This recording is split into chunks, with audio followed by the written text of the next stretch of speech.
Eh dis-moi, tu savais toi que les Arabes avaient réduit les Noirs en esclavage pendant plus de 1000 ans? Non parce que tu vois, moi jusqu'à 28 ans, je pensais que la traite négrière c'était un truc exclusivement de blancs. Et en vrai, la traite négrière des blancs, elle a duré pendant un siècle et elle a fait 12 millions de déportés, alors que la traite négrière musulmane, elle a duré pendant plus de 1000 ans et elle a fait 15 millions de déportés.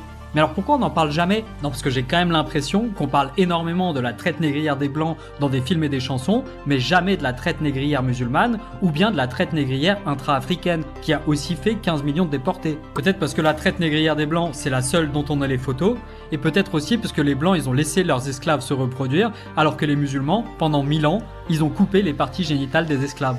Mais c'est quand même extraordinaire que quand on parle d'esclavage, tout le monde pense à l'esclavage des Noirs par les Blancs, alors que l'esclavage, c'est une pratique qui a existé littéralement partout sur Terre depuis des millénaires. Platon et Socrate avaient des esclaves, Cléopâtre avait des esclaves, Gengis Khan avait des esclaves, César avait des esclaves, et c'est pas étonnant que les Africains et les Arabes aient pratiqué l'esclavage pendant des milliers d'années, simplement parce que l'esclavage c'est un truc qu'on faisait littéralement partout et depuis toujours, jusqu'à ce qu'on abolisse l'esclavage. Mais au fait, qui c'est qui a aboli l'esclavage?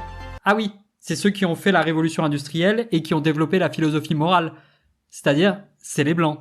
Le Danemark en 1792, l'Angleterre en 1807, les États-Unis en 1808, et c'est seulement un siècle plus tard que l'esclavage est aboli en Afrique. Au Mali, c'est en 1905 et c'est seulement quand les colons ont décidé d'interdire l'esclavage là-bas. En Éthiopie, c'est en 1942 et c'est seulement sous la pression des Occidentaux. Le Qatar l'abolit encore 10 ans plus tard, en 1952.